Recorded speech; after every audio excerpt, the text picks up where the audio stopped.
Dans l'Himalaya, on l'appelle le Yéti. En Russie, l'Almasty. Dans l'ouest des États-Unis, le Sasquatch. Mais le Bigfoot existe-t-il vraiment?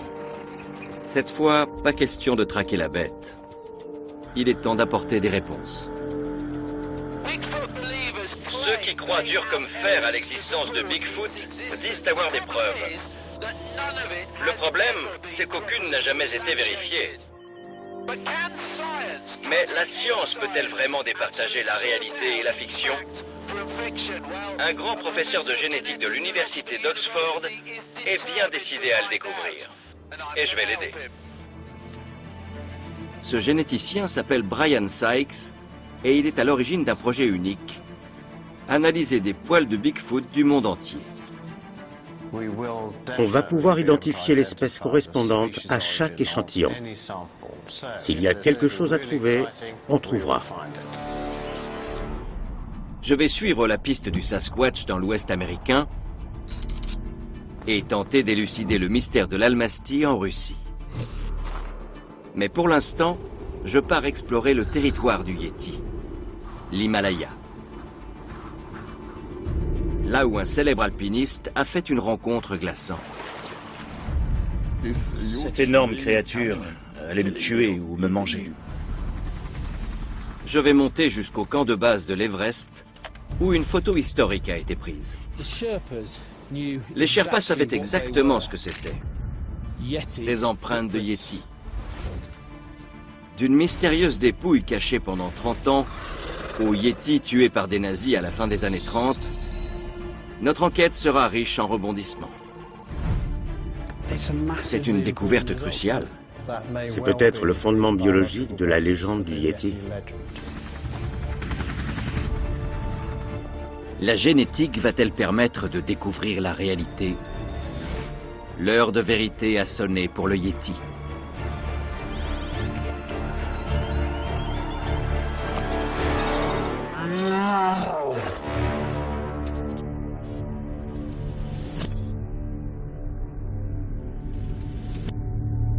Les montagnes de l'Himalaya s'étendent sur environ 2500 km entre le Ladakh, le Népal, le Tibet et le Bhoutan. C'est le territoire du Yéti.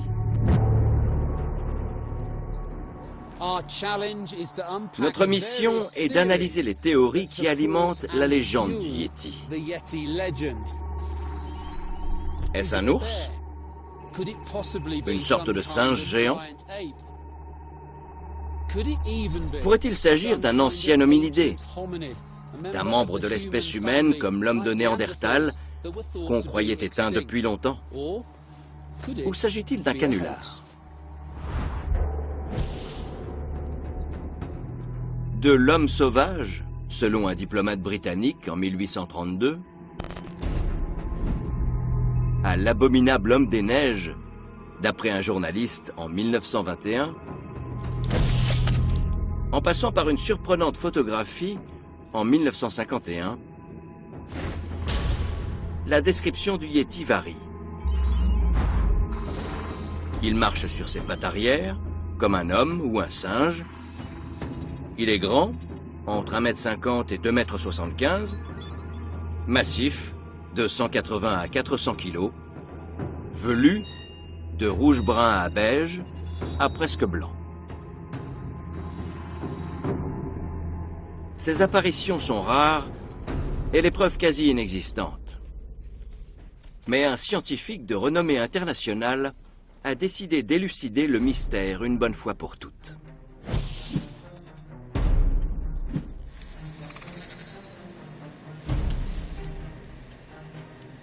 Le professeur Brian Sykes est un pionnier de la génétique.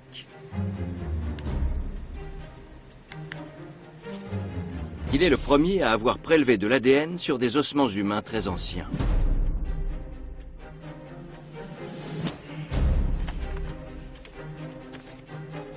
Il est à l'origine d'un projet de recherche en collaboration avec le musée de Lausanne.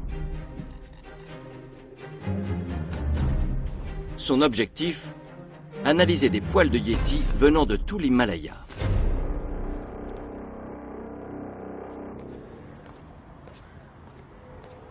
En tant que vétérinaire et biologiste, je ne pouvais pas laisser passer une telle occasion. Mais je me demande bien pourquoi un scientifique de sa trempe s'aventure dans l'univers trouble du Bigfoot. Là où des chercheurs de renom ont juré de ne pas s'aventurer. Bonjour Brian. Marc, Ça va? Content de vous voir. moi aussi. Le facteur est passé? Oui. Encore?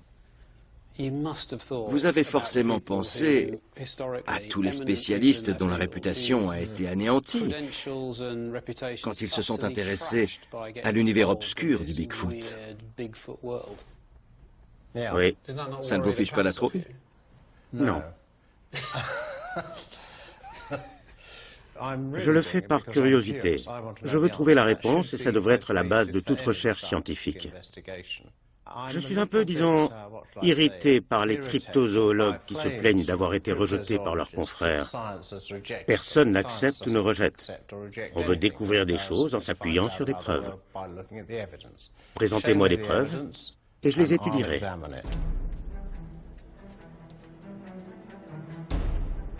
Tandis que Brian Sykes commence ses analyses sur des poils de soi-disant Yeti,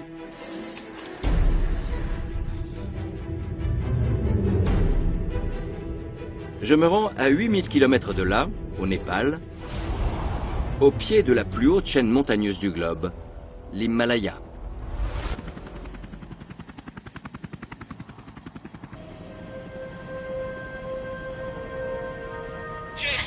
Regardez, c'est le paysage de montagne par excellence. C'est génial d'être ici. Ma destination, le camp de base de l'Everest. Mais avant, j'aimerais savoir ce que les habitants pensent du Yeti. Je fais donc une première étape à Namche Bazar, à plus de 3500 mètres d'altitude, la capitale du peuple Sherpa.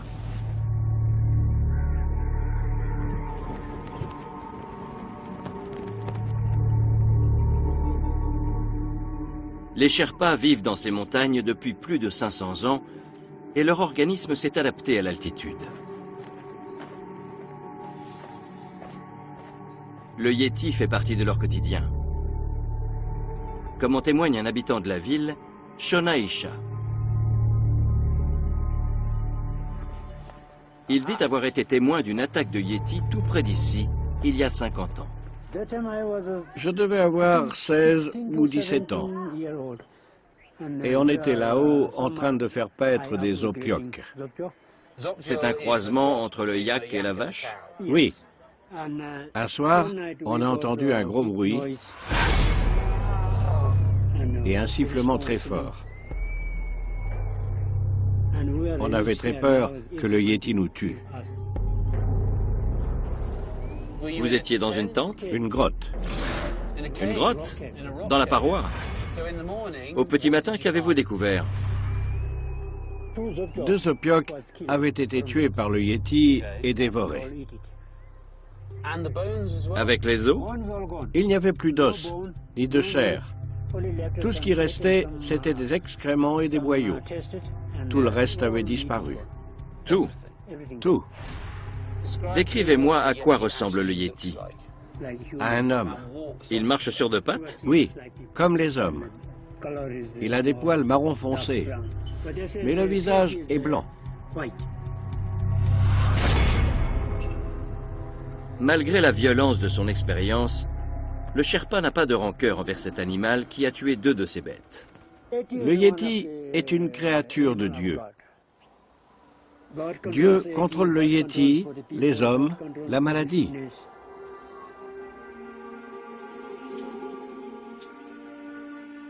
Alors que je reprends ma route, je suis hanté par la phrase de Shona.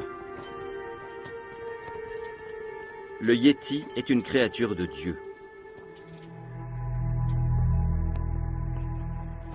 Tous ceux que j'ai rencontrés ici, y compris nos guides Sherpas, semblent partager cette foi en l'existence de l'animal.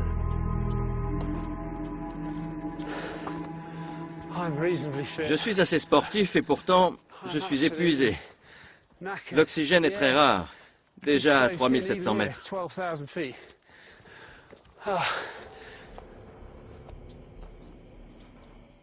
Dans chaque région de l'Himalaya, le Yéti a un nom différent. Dans l'est du Népal, au royaume du Bhoutan, on l'appelle le Migu. À 1300 km de là, dans l'ouest de l'Himalaya, au Ladakh, c'est le Tengmo. C'est là que le Français Christophe Hagenmüller en aurait vu un en 2003. Il est le premier à avoir envoyé un échantillon de poils à Brian Sykes. Il s'agirait des poils d'un Tengmo abattu dans les années 70. Tout a commencé par une drôle de rencontre dans les montagnes en 2003.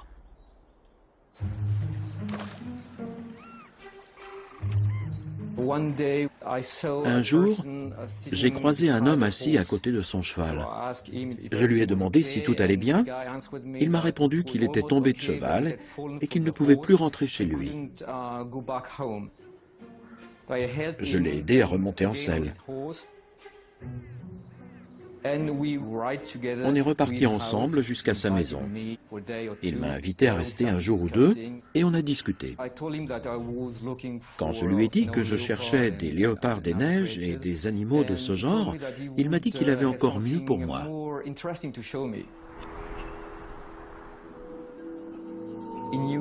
Il savait qu'un chasseur avait tué une étrange créature et il disait pouvoir me la montrer.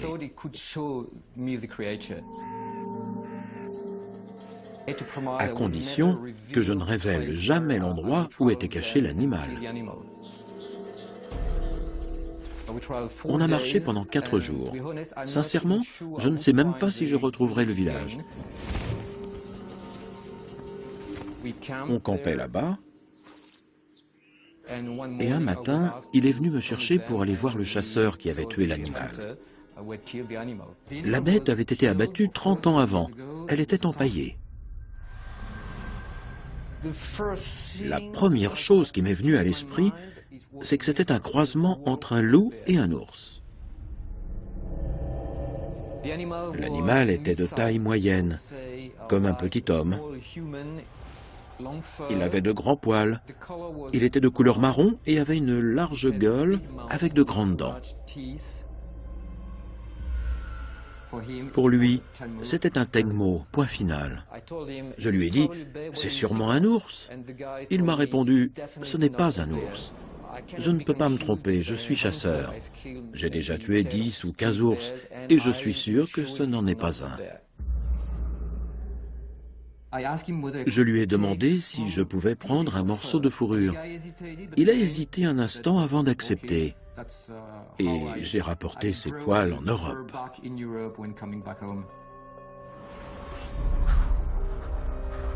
Christophe Hagenmüller a conservé cette fourrure pendant 10 ans. Il l'a envoyée à Brian Sykes quand il a eu vent de son projet de recherche. Les poils sont très résistants. On peut éliminer toute trace de contamination à la surface d'un poil sans endommager son ADN. On ne le sait que depuis 2 ou 3 ans. À l'intérieur de l'enveloppe en kératine se trouve l'ADN de l'animal.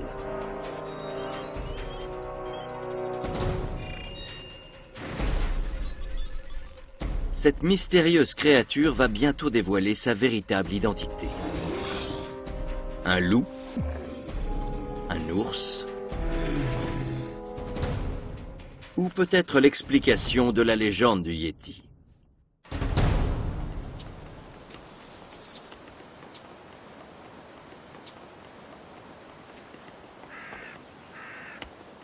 Pour les habitants de l'Himalaya, le Yéti fait partie du folklore depuis des siècles.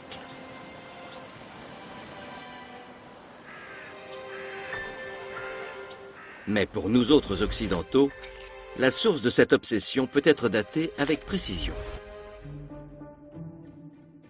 C'était en novembre 1951. Et tout a commencé par une simple photo.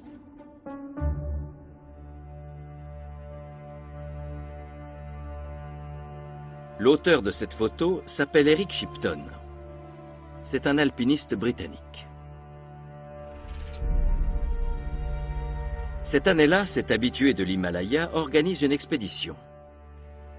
Parmi ses compagnons, un jeune néo-zélandais avide de nouvelles expériences. Edmund Hillary, l'homme qui va conquérir l'Everest. Shipton, Hillary et les autres ne cherchaient pas le Yéti, mais quelque chose de presque aussi introuvable à l'époque. Depuis 30 ans, les plus grands alpinistes tentaient de trouver un accès au plus haut sommet du monde, l'Everest. Il est juste là. On aperçoit le pic du Lhotse, le plus proche de nous. Et juste derrière, caché dans les nuages, il y a le mont Everest. C'est ce même point de vue que devait avoir Eric Shipton. Ce n'est qu'à 15 km, mais pour arriver au camp de base de l'Everest, il faut 5 jours de marche.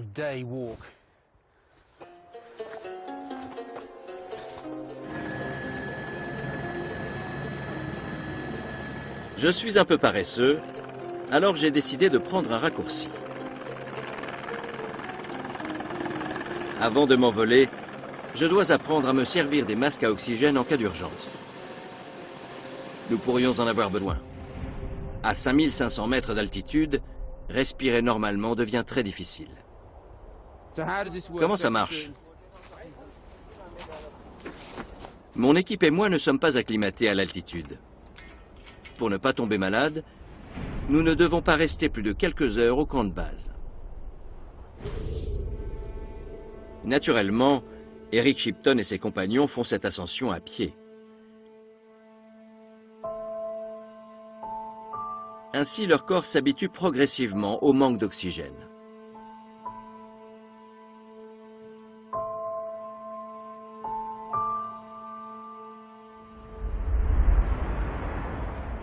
Jusqu'en 1951, tous ceux qui ont voulu conquérir l'Everest l'ont abordé par le nord, à partir du Tibet. Tous ont échoué et plusieurs ont trouvé la mort. L'expédition britannique tente alors une approche par le versant sud, au Népal. Cette même route conduira Edmund Hillary au sommet 2 ans plus tard. Je suis toujours ravi de monter en hélicoptère, où que je sois. Mais cette région est forcément le plus bel endroit à survoler.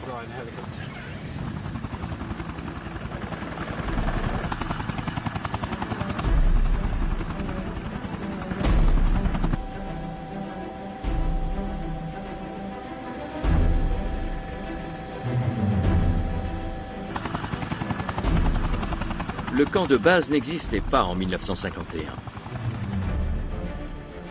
Mais ces tentes éparpillées dans ce paysage lunaire sont tout près de l'endroit où Eric Shipton a pris sa célèbre photo il y a plus de 60 ans.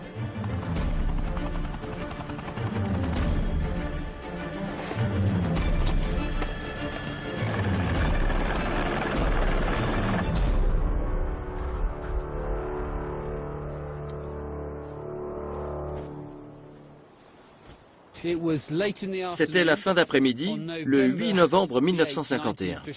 Shipton et le médecin de l'expédition, Michael Ward, travaillaient sur un glacier à quelques kilomètres d'ici. Tout à coup, ils sont tombés sur une série d'énormes empreintes qui se dirigeaient vers le glacier. Et ils sont restés sans voix.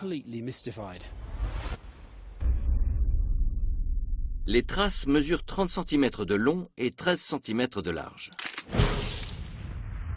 Pour donner une idée de l'échelle, Eric Shipton pose son piolet juste à côté de l'empreinte. Découvrir des empreintes à cette altitude était tout simplement inexplicable, très haut au-dessus de la cime des arbres et surtout loin de toute habitation. Ça ne ressemblait pas à des traces d'hommes, d'ours ou de yaks, les seuls susceptibles de se trouver sur un glacier à une telle altitude. Mais les Sherpas savaient exactement ce que c'était. Des empreintes de Yéti. Un autre membre de l'expédition, Tom Bourdillon, voit ces mêmes traces quelques heures plus tard. Ce soir-là, il écrit dans son journal cette phrase devenue célèbre: « L'abominable homme des neiges n'est pas un mythe ». La photo fait la une des journaux du monde entier. Certains parlent d'un ours, d'autres d'un singe. Aujourd'hui, bien sûr, on crierait au canular.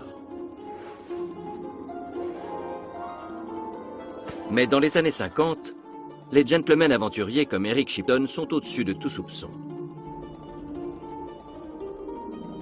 La découverte de ces empreintes ouvre un nouveau chapitre. La Yétimania est née. Les sceptiques affirment que le manque d'oxygène lié à l'altitude peut provoquer des hallucinations de ce genre.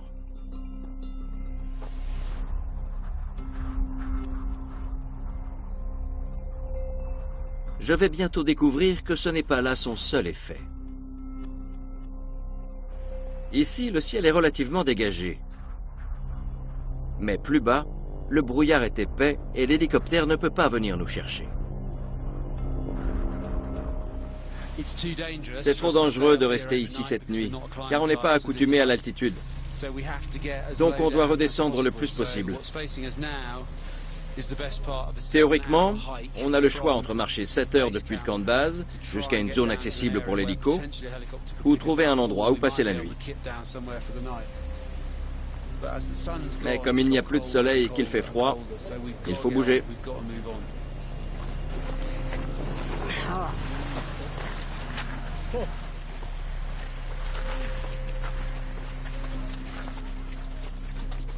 Nous sommes ici depuis presque une journée et nous souffrons tous des premiers symptômes du mal aigu des montagnes. Ce mal tue chaque année. Et le seul traitement, c'est de redescendre. On marche depuis une vingtaine de minutes et on ne fait que descendre. Mais on a tous atrocement mal à la tête. Bon sang.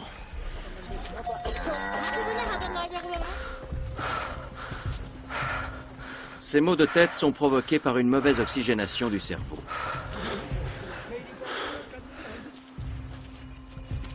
Notre caméraman en pâtit plus que les autres.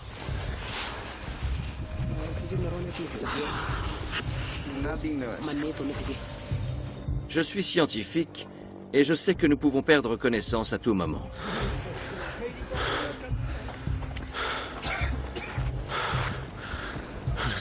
Je vois encore le camp de base.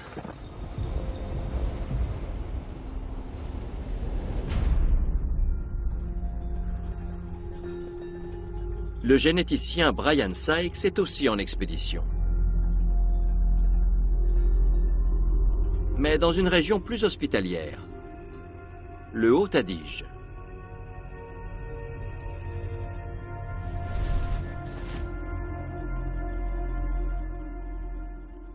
Il se rend à Bolzano, dans le nord de l'Italie, pour prélever un échantillon sur un yéti étonnant.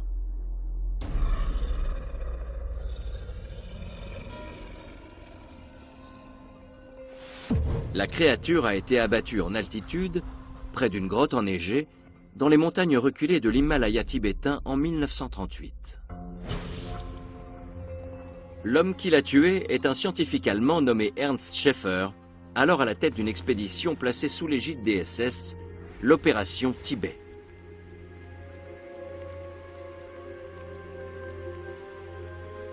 Ces hommes et lui ne sont pas venus pour chasser le Yéti, mais pour cartographier la région et effectuer des recherches ethnographiques sur les origines de la race aryenne.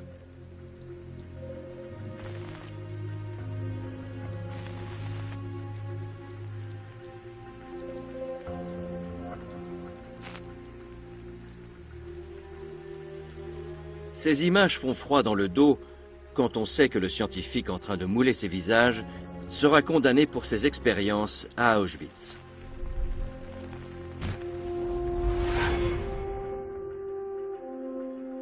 Ernst Schäfer rapporte son trophée en Allemagne en 1939 et le fait empailler. Personne n'a jamais pu identifier cet animal, et pour cause, il n'a jamais été analysé. J'ai vu beaucoup de spécimens, mais celui-ci remporte la palme du bizarroïde. La mâchoire inférieure a l'air d'être en argile. Les dents sont très étranges, comme si elles avaient été insérées à l'envers dans le moulage. On voit les racines. Je cherche sous la première couche de poils, car le soleil a détruit l'ADN en surface au fil du temps. C'est là que je dois prélever mon échantillon. À la mort de Schaeffer, sa veuve fait don de l'animal empaillé à l'une des grandes figures de l'alpinisme moderne. Bonjour. Ravi de vous revoir. Après vous. Reinhold Messner. Madame Schaeffer sait qu'il sera intéressé par la trouvaille de son mari, car le Yéti ne lui est pas étranger.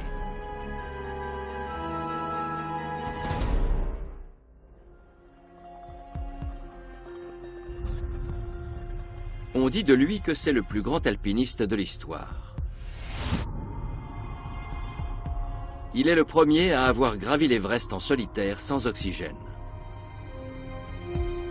Le premier à avoir escaladé les 14 sommets de plus de 8000 mètres. Il a perdu 6 orteils dans l'aventure. En 1986, Reinhold Messner a croisé le chemin du Yéti. Il était seul, à très haute altitude, dans les montagnes du Tibet.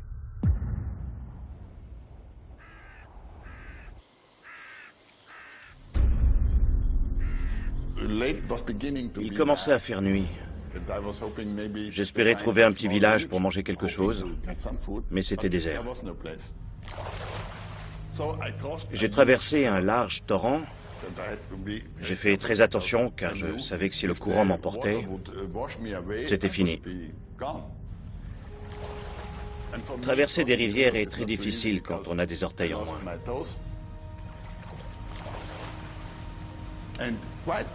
Presque immédiatement après avoir repris ma route, j'ai aperçu une silhouette dans la pénombre.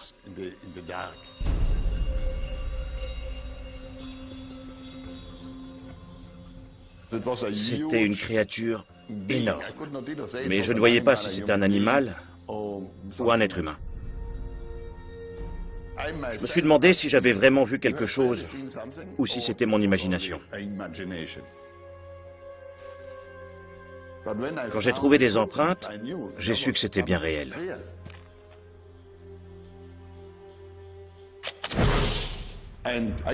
Et les traces dans la boue étaient exactement les mêmes que sur la photo de Shipton.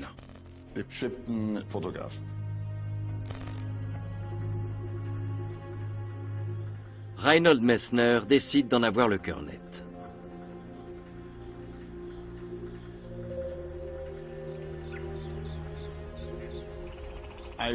Je suis allé voir plusieurs Tibétains et je leur ai tous posé la même question. Comment appelez-vous dans votre région de l'Est du Tibet ce que les touristes appellent le Yéti au Népal? Ils m'ont tous immédiatement répondu le Tchémo. C'est là que j'ai su que j'avais vu l'animal à l'origine de la légende du Yéti. Le Yéti du Népal, le Migou du Bhoutan et le Tchémo du Tibet sont donc la même créature.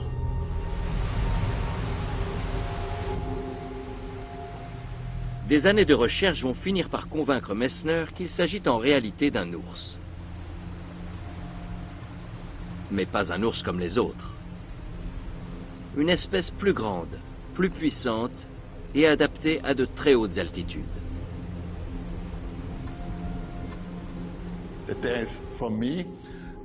Je n'ai pas de doute que la légende du Yéti est née de cet ours. Les habitants de la région parlent d'un animal énorme, plus grand qu'un homme, très poilu, à l'odeur très forte, qui marche sur 4 et 2 pattes. C'est un ours un peu différent, tout simplement parce que son habitat naturel est différent. Ce portrait semble correspondre aux divers témoignages. D'après le chasseur au Ladakh et Shona au Népal, ce qu'ils ont rencontré ne ressemblait pas à un ours ordinaire.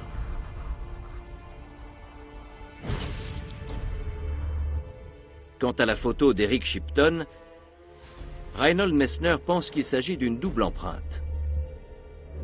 La trace de la patte arrière superposée sur celle de la patte avant.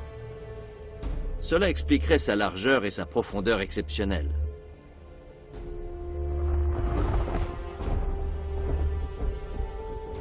Mais une question demeure. Parmi les 3 espèces d'ours présentes au Népal, l'une d'elles pourrait-elle survivre à très haute altitude? L'ours lipu n'a jamais été vu à plus de 1500 mètres. Et l'ours noir ne monte pas au-dessus de 3700. Mais l'ours Isabelle grimpe parfois jusqu'à 5500 mètres. La même altitude que les empreintes de Shipton et la rencontre de Messner.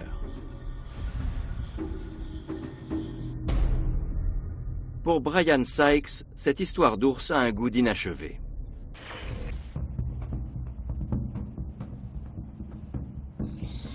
En 2001, la chaîne de télévision britannique Channel 4 organise une expédition au Bhoutan à la recherche du migou.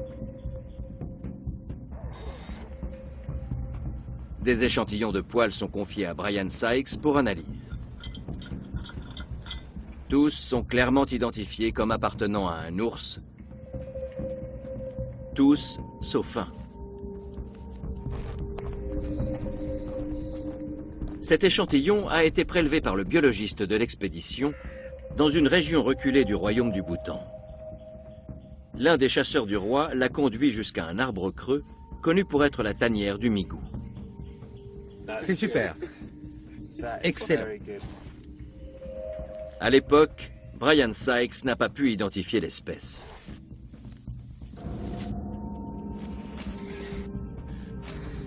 Mais aujourd'hui, fort de son expérience et armé de nouveaux appareils ultra sophistiqués, il va peut-être enfin connaître la réponse.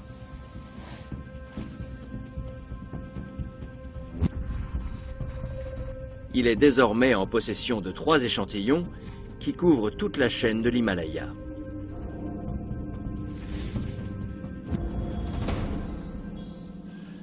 De mon côté, je viens d'arriver à Katmandou, 4000 mètres plus bas que le camp de base de l'Everest. Beaucoup plus d'oxygène, beaucoup plus de bruit, beaucoup plus de désordre. Le chaos total.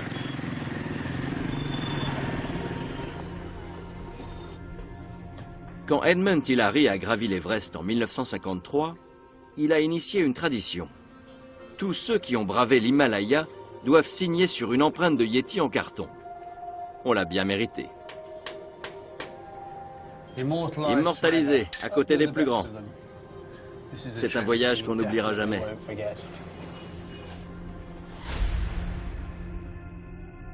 Et maintenant, direction l'autre bout du monde, à 11 000 km de là.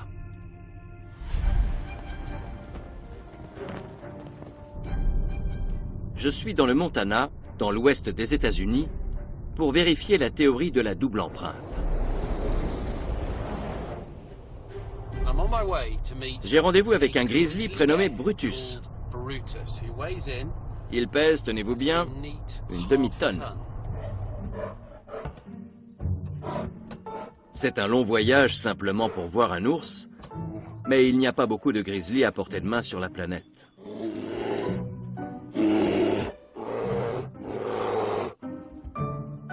Brutus est un grizzly américain de la même espèce que l'ours Isabelle.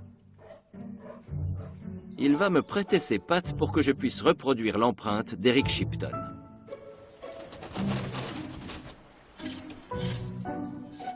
Casey Anderson est zoologue. Il a élevé Brutus et a une relation très privilégiée avec lui. Ce sont un peu les meilleurs amis du monde. Brutus a quel âge? 11 ans. Vraiment? Oui, un grizzly en captivité peut vivre jusqu'à 40 ans. Il a encore de belles années devant lui. Nous reconstituons une piste que Brutus puisse piétiner à sa guise.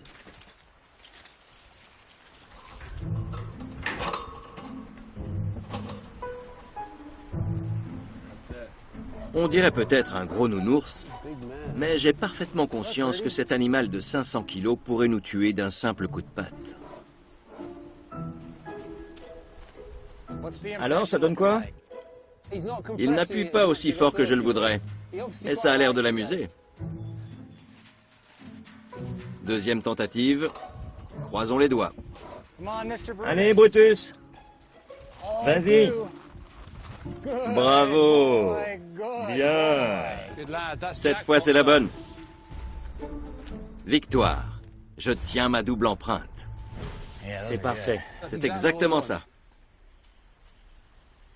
C'est la première fois que je moule une empreinte. Pendant que le plâtre sèche, je vais tenter de comprendre comment Messner a pu prendre un ours pour un yéti.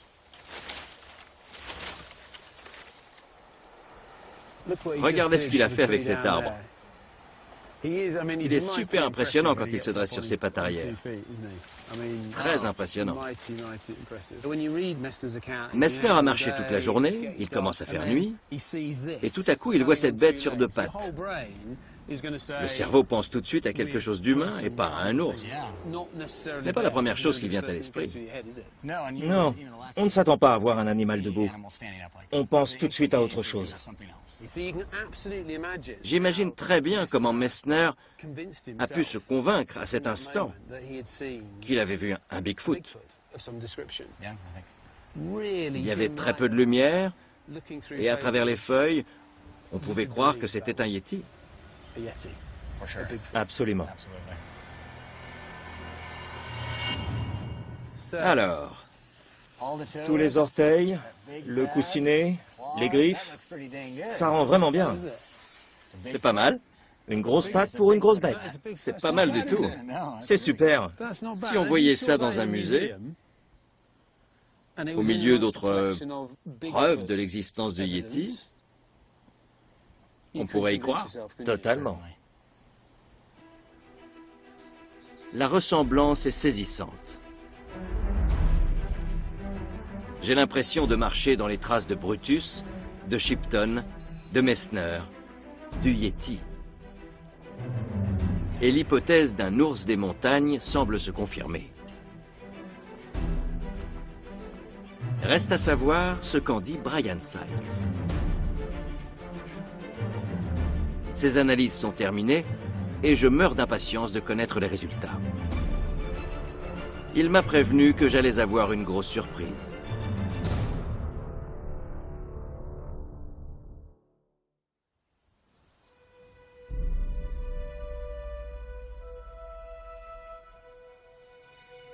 J'ai l'étrange sensation de boucler la boucle. Du camp de base de l'Everest aux Alpes italiennes, en passant par l'Ouest américain. Me voici de retour dans la campagne anglaise où Brian Sykes m'attend. Pour l'instant, tous les éléments de mon enquête semblent confirmer que le yéti serait un ours. Mais je n'ai pas de preuves. C'est là tout l'intérêt des analyses de Brian. Elles vont être formelles.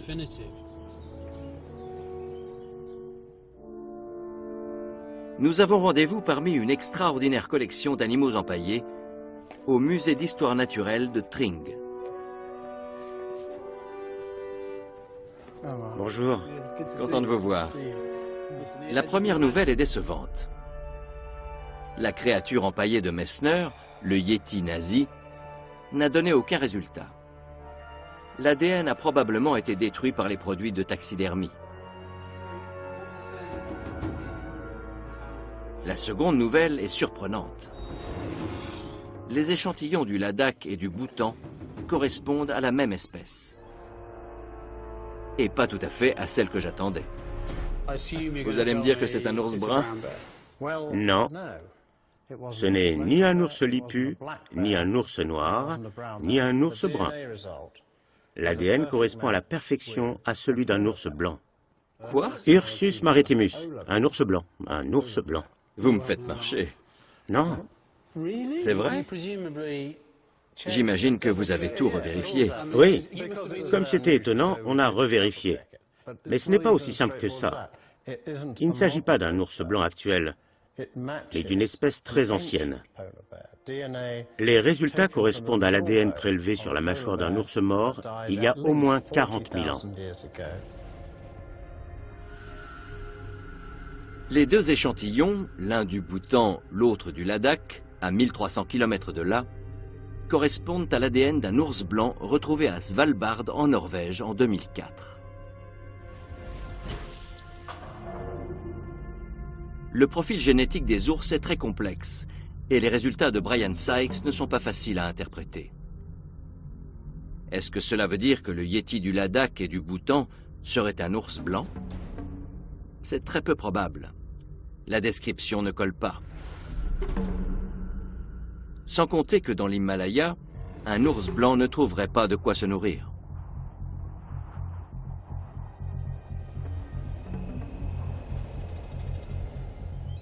Il y a une autre possibilité. La mâchoire trouvée en Norvège daterait du Pléistocène. C'est à cette période que l'ours blanc et le brun se seraient séparés en deux espèces distinctes. L'ours du Ladakh pourrait donc descendre d'un ancêtre commun. Mais Brian Sykes a un autre avis sur la question. L'ADN est bien celui d'un ours blanc. Une explication possible serait que l'animal est un hybride d'un ours blanc et d'un ours brun. Ils se croisent assez bien. L'époque exacte de la séparation des deux espèces est très discutée. Certains pensent même qu'elle n'a jamais vraiment eu lieu.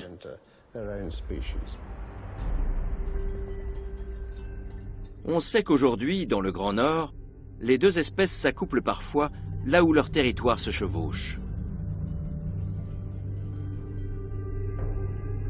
Ces croisements se produisent peut-être depuis des milliers d'années. Et les hybrides, comme cet ours du musée de Tring, ont souvent une apparence étrange puisqu'ils mêlent les caractéristiques des deux parents.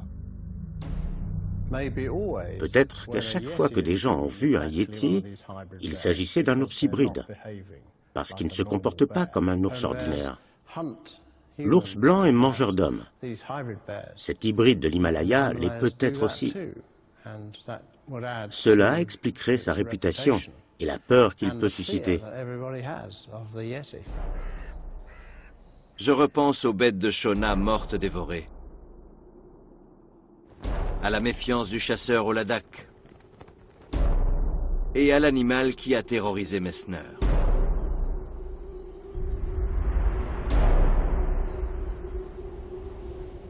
Les Tibétains l'ont peut-être toujours su.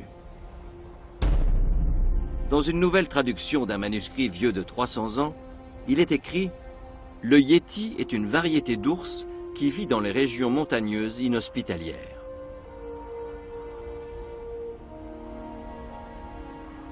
C'est une découverte cruciale. Tout à fait. En matière d'hybridation chez les ours, mais encore plus en ce qui concerne l'identité du yéti. S'il existe un ours différent de ceux qu'on trouve habituellement dans l'Himalaya, parce qu'il possède le génome de l'ours blanc, c'est peut-être le fondement biologique de la légende du yéti. Et il existe peut-être encore? Probablement. C'est une théorie très audacieuse que le généticien se presse d'approfondir. Qu'elle soit juste ou non, elle donne au monde scientifique un os à ronger. Et c'est une victoire personnelle pour Brian Sykes. L'un des aspects fascinants de la recherche est de découvrir des choses que personne n'a jamais vues. Quand les résultats qui désignaient l'ADN de l'ours blanc sont arrivés du labo, j'ai été le premier au monde à le savoir. C'est pour ça que je suis chercheur.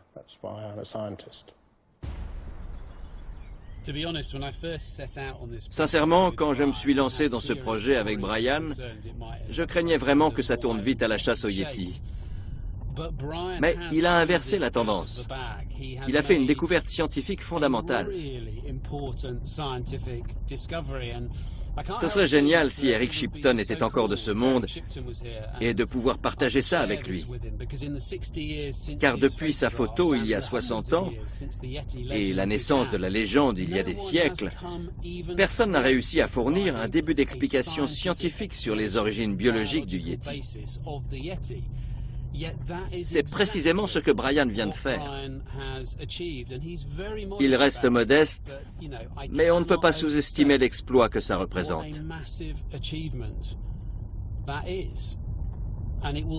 Et ça va certainement changer notre perception du Yéti, définitivement. On a de grandes chances de trouver des spécimens vivants dans l'Himalaya. Il doit y en avoir d'autres. La prochaine fois, je partirai aux États-Unis rencontrer un soi-disant tueur de Sasquatch, visiter la région où le mystérieux animal se cacherait et plonger dans le monde sauvage des chasseurs de Bigfoot. J'ai entendu. Vous avez entendu? Ils approchent. Ils viennent ici? Oui. C'est l'heure de manger.